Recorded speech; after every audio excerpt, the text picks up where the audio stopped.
July and probably the first decent morning temperature-wise in a good long while. Hey. I don't know about you, but I like going out on a morning walk and not sweating as soon as I leave the house. So I'll take it. I am your music director, John Moody. Today I am joined with Carolyn Keeble and her traveling car of whatever magical percussion stuff she brings. Elizabeth Kelly is on piano. We have Deb Imbrock doing song leading. And Carolyn actually has also brought along a friend for special music, Katie Peterson. Hey. And I don't know about you, I had a blast already just rehearsing it. So I think it's going to be a good time. So if you are able, please stand as we start our congregational selections. To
Good morning, Unity of Kalamazoo. It is my pleasure to be with you today. I am Beth Odekirk, your platform person. Welcome to all who are with us in person this morning, everyone who is joining us via our live stream, and everyone who will view this service on our YouTube channel later this week. If you haven't already done so, please invite your phone into the silence so that we can be fully present to each other during our time together this morning. Thank you, thank you, thank you to all of our volunteers who make this service possible today. Our ushers, PowerPoint, hospitality and bookstore and script sales upstairs. And of course, our musicians. Give them a little round of applause to get started. Our sound and streaming and tech team, thank you, Deb, for song leading today. Appreciate you very much. We couldn't do this without you, and we greatly appreciate the expertise and energy you bring to each and every service. Welcome if you are a first-time attendee here at Unity of Kalamazoo. We would love to know how you found us, what brought you here today, and most importantly, what we can do to support you on your journey. If you are willing to share that with us, or if you would like to stay in touch, you will find a card like this one in one of the pew pockets in front of you. Please fill that in and give it to one of our ushers as you leave.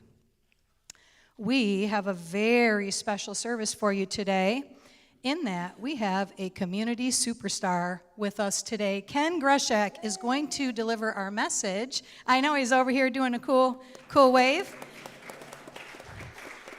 He's a homeboy who came to Western in about 1979 and stayed put. That's kind of my story too, Ken, so that's awesome. He is a member of the coordinating team for Indivisible Greater Kalamazoo since its inception in early 2025, when the group was a mere 12 people. It now numbers, drumroll please, nearly 3,000 registered members, with thousands more showing out for its protests and rallies around this area. IGK meets bi-weekly on Wednesday evenings at People's Church on North 10th Street. I have been there myself. The organization coordinates with other like-minded activist groups to defend democracy and oppose autocratic tyranny. I want to tell you a little bit more about this guy. He's got some street cred. During the working day, Ken is the estate and planned gift advisor for the Kalamazoo Community Foundation. Previous professional positions were as VP of Development for the Alzheimer's Association, Michigan chapter, Director of Fund Development and Life Enrichment with Friendship Village, Director of Business and Fund Development for Milestone Senior Services, and Director of the American Cancer Society Southwest Michigan, among others. He also served 2 terms on the Board of Education for Kalamazoo Public Schools and on other community boards. I suggest that Ken walks one of our major values of build a better world, right? And probably one of his best stats is that he's also a grandpa. They have about three children and grandparents, 3 grandkids too? All right, nice, 3 and 3. So welcome, and we look forward to your talk and learning some more about Indivisible Greater Kalamazoo. We also have a superstar musician today. And if you haven't seen these ladies tearing it up around town, we have Katie Peterson, who is part of the Rebel Eves, who are a fabulous group, and they have just been burning it up around Southwest Michigan and other places. And I know that Carolyn would like to let you know there's an opportunity to see the whole band later today. And I've got CDs being waved in the back of the room here, so those are available as well by Julie. Perfect. Thank you so much. Katie Peterson is an award-winning singer-songwriter from Nashville, and we lure her up here to Michigan whenever we can to do some bouts with the Rebel Eves. You've heard Grace Tyson a few times. Grace is one of our bandmates, along with the wonderful Jillian Linklater. So tonight, 6:30, we'll be at Kindleberger Park in Parchment. Those are free community concerts, and you'll hear a lot of music infused with messaging that's very congruent with the spirit of Indivisible, and it just kind of a beautiful happen chance that Katie's here, and we've got some music that I think will really support Ken's message beautifully. If you're in Nashville, sometimes you can hear her at the illustrious Bluebird, and we're supporting a brand new album recorded down in Nashville last fall. We have that available today and at the concert, and Katie has a huge catalog of beautiful songs. Both of these songs you'll hear are her originals today as well. Thank you, Carolyn. Then next Sunday, we have a rather big day planned. We have our very own Karen Colson doing the message for the Sunday service. As well, there will be a town hall meeting right after service. And then after that, we have the Growlers game. So if you bought tickets for the Growlers game, I have the list of paid attendees. I will arrive early by half an hour to the park and grab our tickets from the box office. And I have everyone's name on a list. I'll make sure as you arrive, you get your tickets and get situated. Going to be a great day. Then, moving forward, please note whether or not you have completed your annual update as a member of our church. In order to be a voting member, you have to update that information. Our bylaws require it. So as we begin to get to tasks for our church that require that effort of voting, make sure that you have all your information up to date. We also have a congregational picnic on August the 17th. We need to know who's available to come and who's available to help. We always have a great time at our annual picnic. August is a packed month of guest speakers. You can see here by week who will be presenting. So keep coming back. August will be a wonderful time to be here at Unity of Kalamazoo. Okay, now let's get ourselves grounded in why we're here. Please join me in affirming our mission, our vision, and our core values. Together, as an all-inclusive community, we awaken to spirit, grow into our souls, and build a better world. And our vision? We celebrate a world of ever-awakening consciousness, abundance, peace, and love for all. And our core values here at Unity of Kalamazoo: love, authenticity, stewardship, oneness, playfulness. We also acknowledge that we were not the first to live and work this land, and we pay homage to the folks that were here before us with our land and labor acknowledgement. Together, our spiritual community acknowledges Black, Indigenous, and people of color whose lands and labor were forcibly taken. We pledge to promote understanding, equity, justice, and inclusivity. And then, as is our custom, we also bless the next generation, our children that are with us in the sanctuary or out in the community. As you go your way, know that you are loved, special, and important to us.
This is the time in our service where we pause to go inward and connect with Spirit, beginning with the daily word.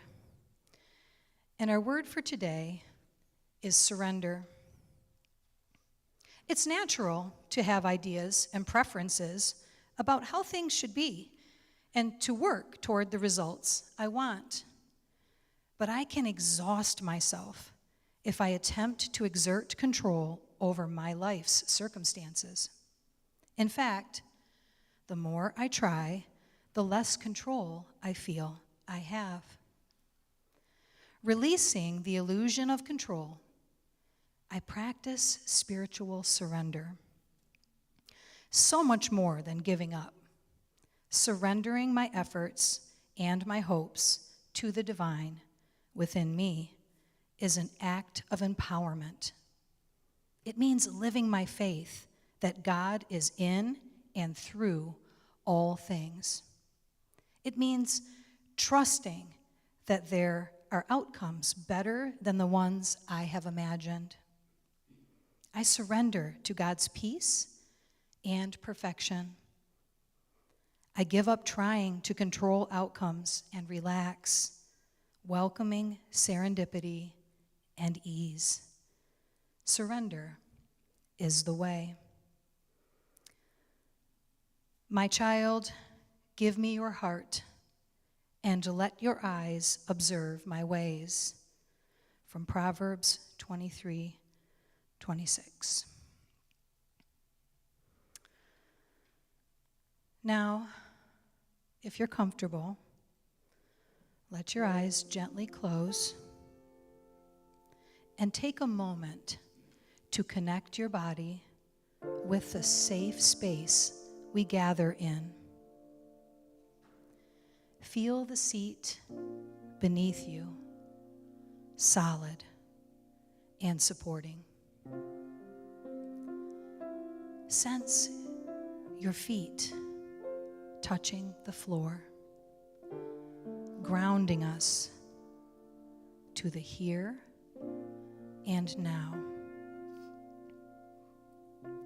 No need to control your thoughts. Let them come and go. Our hearts are so content being here together. Take a few slow, deep breaths, and as you exhale, simply rest.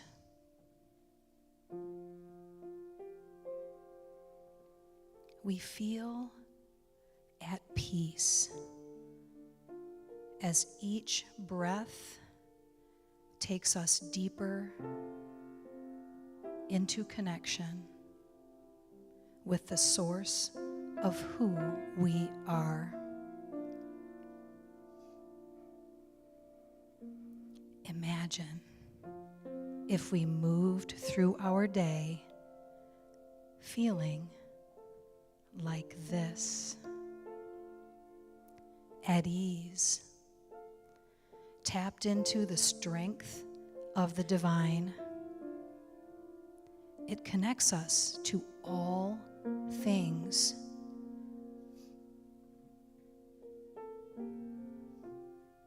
When the stories of our lives try to create anxiety, fear, or anger, this place, the place where love is allness, and no circumstance can change God's Spirit within us, is always just a few breaths away.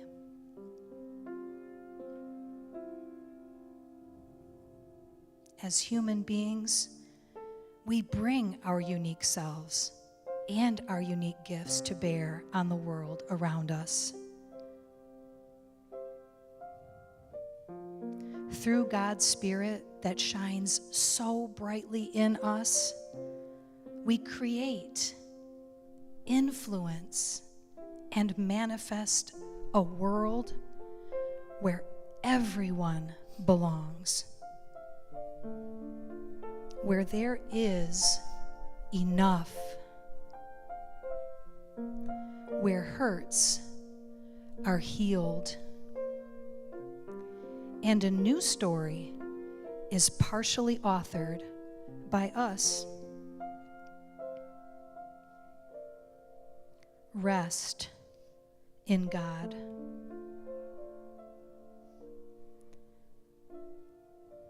It's a state of being. It goes beyond Sunday. It is within our sphere of control.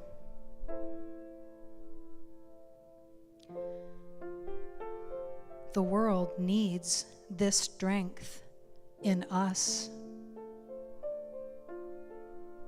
It has always been there.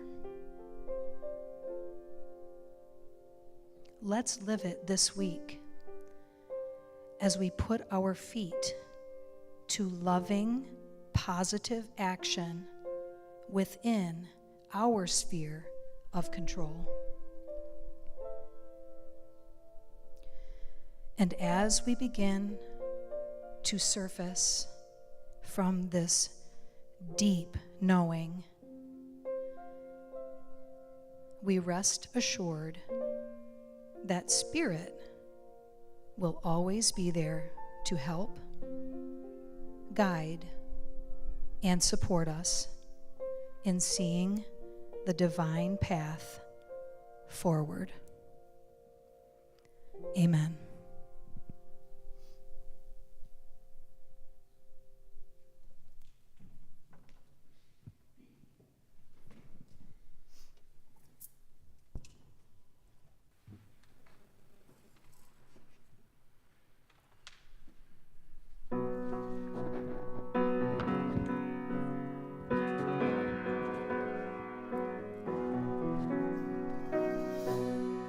I am standing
It's the hard part of healing.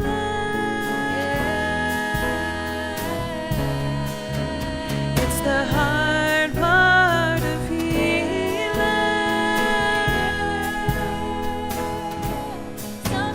It's the hard part of healing. Struggle in the strength. Yeah, it's the hard part of healing.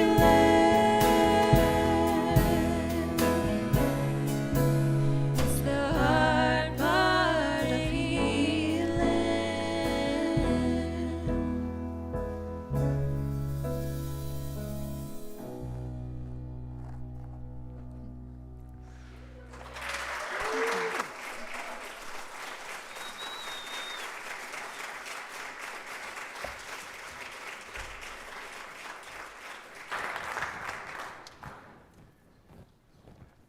Holy cow, how do you follow that? I don't know. That was kind of a curse. My name is Ken Greshak. I am with Indivisible Kalamazoo, Greater Kalamazoo. I am a liberal. I am a progressive, right? I believe that our values are the values that can drive this country and our politics and everything to a place where we welcome with compassion, with tolerance, everybody in this country.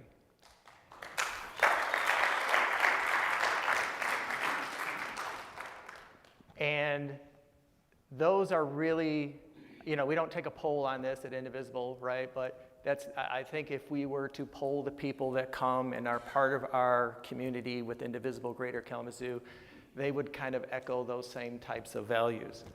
The pictures you're going to see on the slides are actual pictures from our events, particularly the one event, No Kings, that was on Drake's Road on June 14th.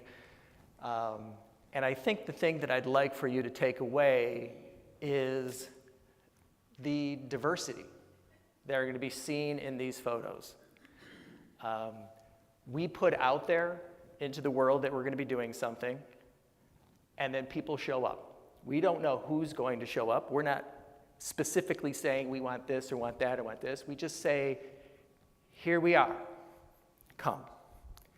So we get folks.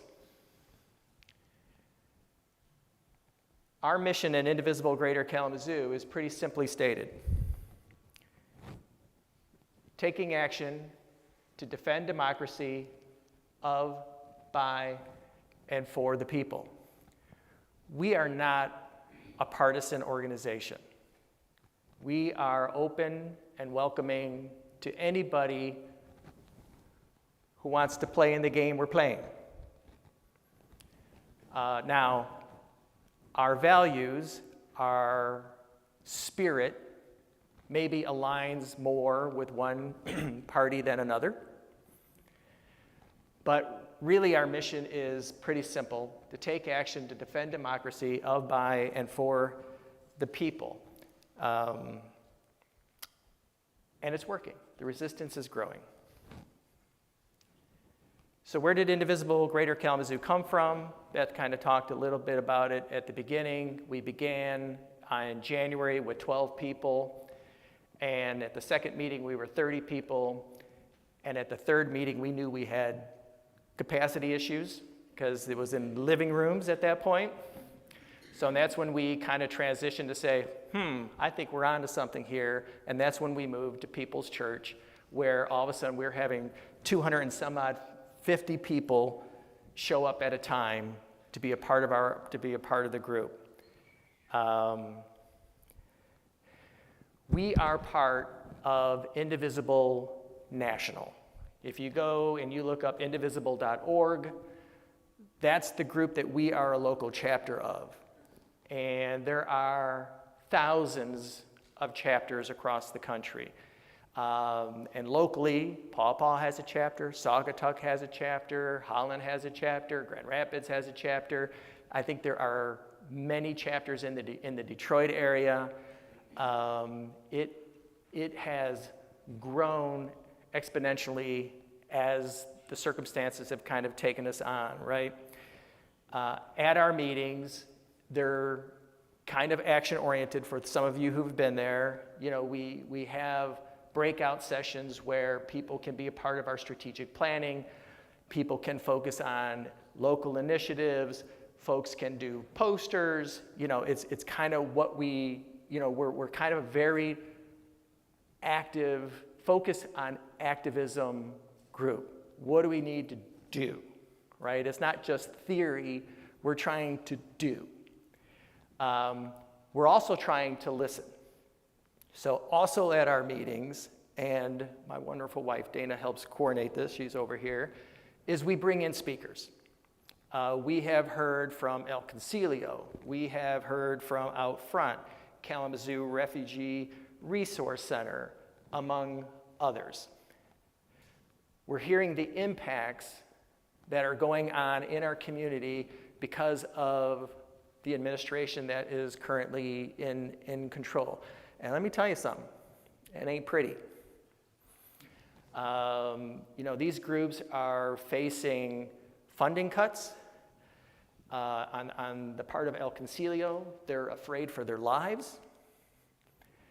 You know, so we're hearing front and center what's going on, and it's motivating us to take action. So we're making good trouble. Our rallies, like the No Kings that we're seeing pictures of today, have drawn upwards of 8,000 people. Who was there? Anybody in this room was there? Yep, quite a few people in this room were there. 8,000 people along Drake Road, both sides of the road. If you're familiar with Drake Road, over there by Lowe's and the churches and things like that. And that's pretty impressive. We've done rallies on Westnedge Avenue, right, where we've gotten upwards of 4,000 people stretched between Millam all the way to Romance. We do, every week outside of Huizenga's office, we do a protest where 50 or 60 people show up. We've done postcard campaigns. We have made phone calls. We have done office visits. We've done other rallies downtown. Basically, we are trying to be persistently irritant. We just want to be that buzz in your ear, Huizenga, other elected officials. You know, what's kind of important is that, you know, yes, we are putting a lot of focus on Mr. Huizenga because he is our congressional representative here. We are also putting a lot of focus and attention on our Democratic elected officials. Because if there's another theme within Indivisible Greater Kalamazoo is that there's a little bit of irritation that our more aligned party hasn't always taken the stance and the strength that we want them to take. So part of what we're trying to do is we're making phone calls and we're doing office visits. We're doing work in that area as well to put wind into their sails, to say, take a chance, be louder, be more strong. We're behind you, right? So we're doing all that. But here's the key question. What have we accomplished, right? What have we accomplished?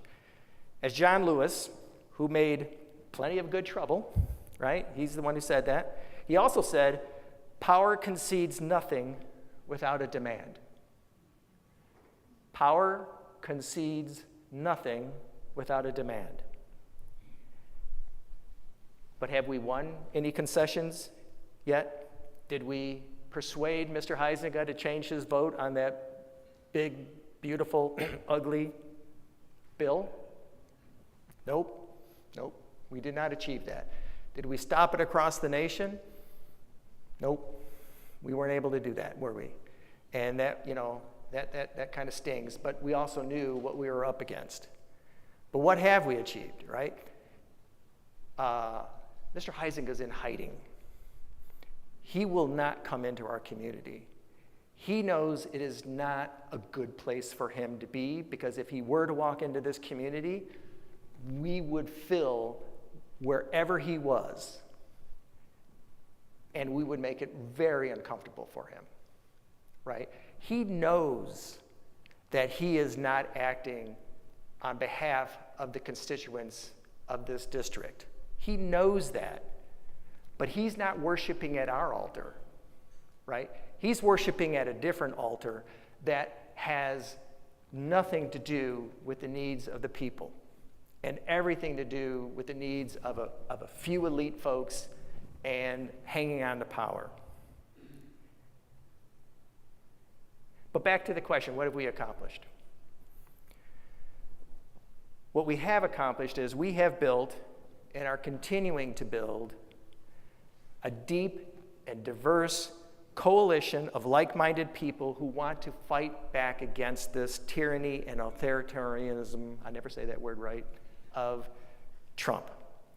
That's what we've built. We are building a strong community that as we move forward toward the midterms, toward the next general election, that's where we are going to be, and our force will be reckoned with. We are impacting, affecting the candidates who will run on our behalf. They are reaching out to Indivisible. They have reached out to me individually and say, you've built something, you're behind something, we need to understand what it is you're talking about and what it is that your folks need to hear from us as we move forward. We are putting wind into their sails. That is what we've accomplished, and that's what we need to continue to accomplish.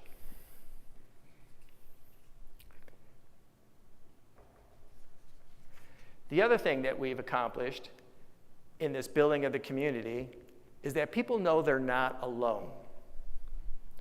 One of the big things about going to one of the rallies is you just know that there are other people around you feeling the same way. And it validates our feelings, and it validates our anger, and it gives channel to those feelings, and it gives channel to that anger. And that is a significant accomplishment for what we're trying to do. When I'm at one of the rallies and I'm walking up and down one of the rallies, and you'll see a picture here in a minute, and I got a bullhorn and I'm leading chants, people are stopping me going, how many of us are here? How many of us? Because as you're standing on a street and you're trying to do one of these things, you can't get a real good view of just how far it goes and how deep the crowd is. And when I tell people, oh, I'm on Weston, it's just like, I think we're knocking on 4,000. And they go, wow. And then on Drake Road, it's like, we're knocking on 8,000. They go, wow. They're validated. That's one of the things we're accomplishing. Here I am. So what's next, right? What's next? This is one of the things that's what's next. So I want people, when they leave here, because this is new. Like, this is like new in the last 24 hours. You know, everyone says, so what are you doing next? Well, there's two things I'm going to point out today that we're doing next. 1 Million Rising. Search that on your phone. Search it on your computer. It will take you to a website. 1 Million Rising is a national effort to train 1 million people to resist authoritarianism. Through a series of trainings and local gatherings, we'll build strategies, we'll build skills, and the people power it takes to stop Trump and his enablers from seizing power. There is a training session, an online training session coming up. It's the second one on July 30th. But if you go to the website, 1 Million Rising, or you look at that, you can actually look back at the first training session, and it's an hour. And then the next training session, they're going to give tools. What does it mean? In a nutshell, 1 Million Rising is they want folks like you, folks like me, to have gatherings in their own living rooms with 10 of their best friends, family members, and associates. They want 100,000 living room gatherings of 10 people. Guess what that adds up to? 1 Million Rising. And the idea is that in those gatherings of 10 people, with the tools that are being provided, you're going to be able to make kind of your own action plan of how you're going to do what you need to do to be a part of the movement, right? And so that is the big focus. And they want these family meetings or these living room meetings to take place between July 31st and August 12th. So they want you to go online. They want you to register that you're doing this so that they can kind of keep count, and they'll know if they reached 1 million rising. Why is it important, right? Why do these types of big, visible efforts matter? We're putting it out there to the world and to the other side, to the opposing side, and it's a vulnerability. If we can't do this, what's the other side going to think? You ain't got no wind in your sails, right? We just wait you out. You'll go away. So it is important to, when we do big, visible actions on our streets, that we show up in mass, because it matters that we're there in numbers. One of the things you would learn in the training is that there's a particular number they're looking for, 3.5%. If 3.5% of the public show up in a single event, for a single event, it almost, I think analytically, they say that will change whatever political direction is going on in the country. So if you want to overthrow tyranny, it takes about 3.5% of us, not 50%. It's not a big number, but those are the types of things that 3.5% of the things that address the pillars of power, the sheriff's offices and the people who are actually enforcing the tyranny look around and say, I can't do this anymore because these are my friends and my neighbors and they're all here. That's the thought. Our next big local thing, and I want everybody to write this down, and I want you all to tell 30 of your best friends, Democracy Fest 2025, September 7th from 2 to 4 in Bronson Park. All right? This is our next Indivisible Greater Kalamazoo big event. We're not doing a street rally. Well, hard to say we're not doing a street rally because sometimes they just kind of pop up. But this is our next big event. Imagine if we can get 8,000 people into Bronson Park. Won't that say something? Honestly, I think if we got 3,000 people into Bronson Park, it will say something, right? And where are you going to park? I don't know where you're going to park, right? You might have to walk in a while. But, the thing is, what we've learned is when we're doing our street rallies, again, people are looking down, they want to know how big, they want to feel a big. We want to present a big. We want to send a signal. So, how you do that? You do that by coming into a community space where everybody is really much shoulder to shoulder. We're going to have speakers. We're going to have musicians. They're going to be out of town. We've talked to them.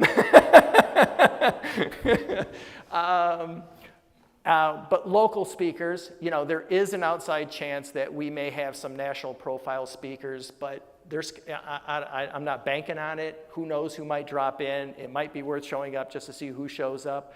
But the idea is action. We are taking action. We want people to leave the Democracy Fest feeling like they know what to do and that what they're doing is important. We will have activities for families. We're going to have face painting for the kids. We're going to have a mock vote.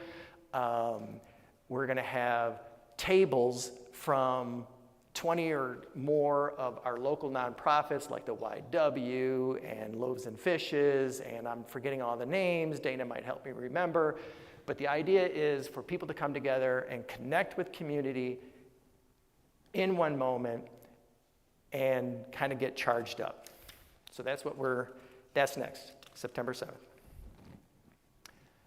So that kind of closes it out for me. This is just more photos from the event. I love this one. Nona is pissed. So much wrong, so little cardboard.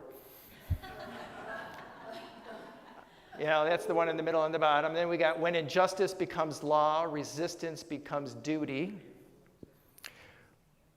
We are a resistance organization, and I recognize that for many, many folks, it's difficult to be a part of a resistance movement. It puts you out there. It makes you vulnerable.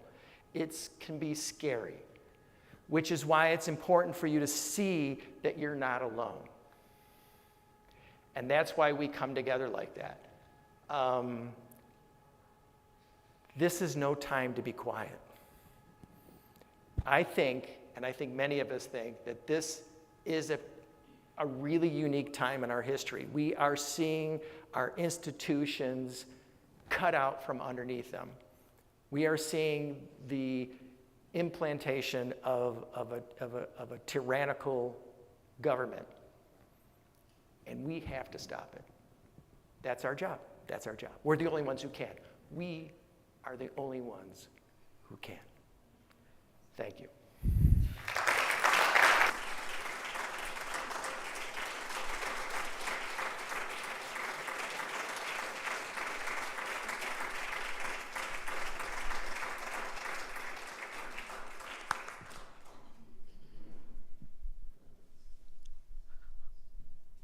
Wow.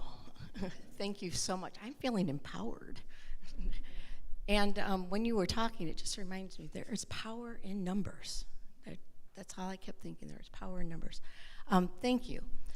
I am Kim Varney. I am a member of your board. Please join me in our board affirmation for July. I am a harmonious presence. It's a pretty easy one. And as the ushers come forward, please join me in our offertory blessing. Divine love, through me, blesses and multiplies all that I am, all that I have, all that I give, and all that I receive.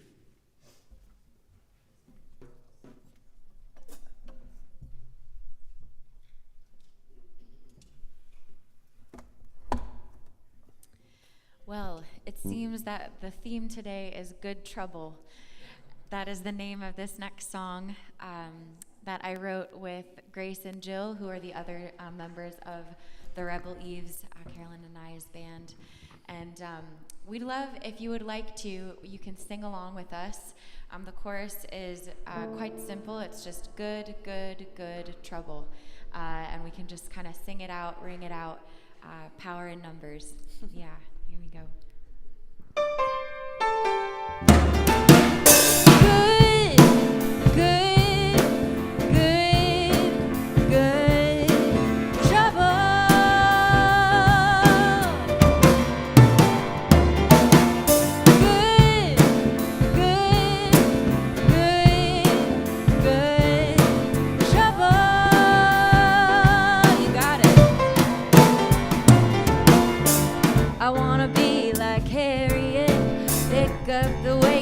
Carry it, stand up, sit down like Rosa did, and put my money where my mouth is. Sing like Billy, tell the truth, ride like Maya Angelou, wanna fly like hell like RBG, and put my ego in the backseat. I remember what John Lewis said, it's about damn time that we get it. Good, good, good trouble.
Wow, wow, wow, wow, wow. Thank you, Katie. Thank you, Ken. Thank you, the band, everybody, for reminding us good trouble is God's work. And as the ushers come forward, let us pray. Sweet Spirit, we are grateful for these gifts given today and for those we receive throughout the week. Inspire us to use them wisely to strengthen and support our mission and vision and the work of our community partners. We send our love and prayers to everyone who has been affected by the devastating floods in Texas, and we pray for everyone and anyone who is facing challenges of any sort. We affirm that their needs are fulfilled with loving kindness, compassion, and the resources required to restore wholeness and peace of mind. Strengthen us to stand for what is right and good, especially in the face of intolerance and inequity. Remind us to respond to fear-based thinking with love, compassion, and justice. We affirm that divine order is always present because we are enough, and there is enough. Amen. And Wendy is going to pop up for a second.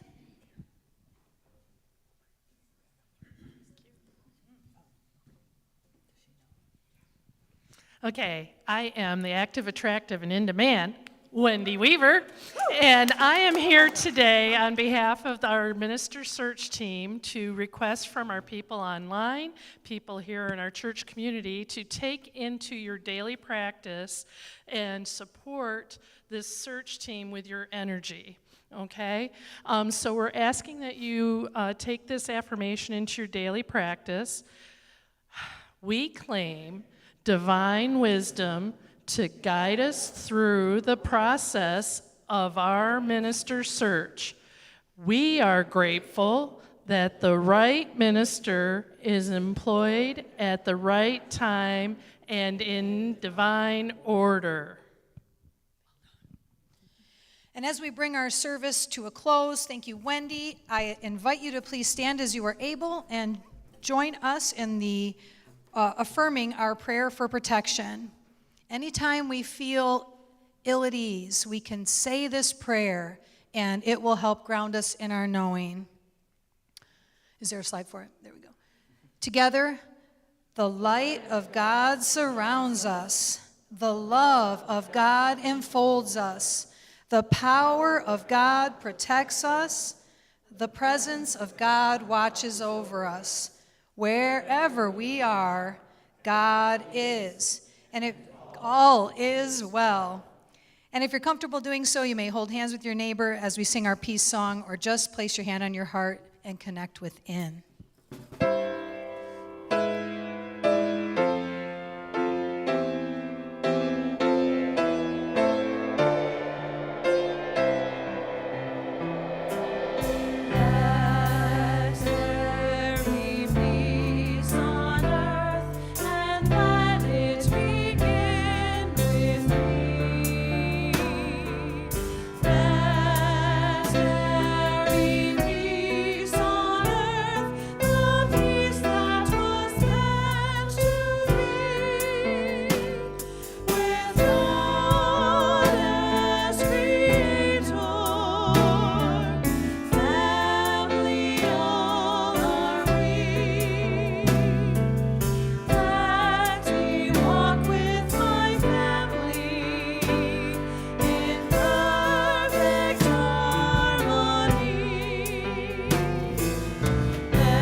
run it down again? Okay.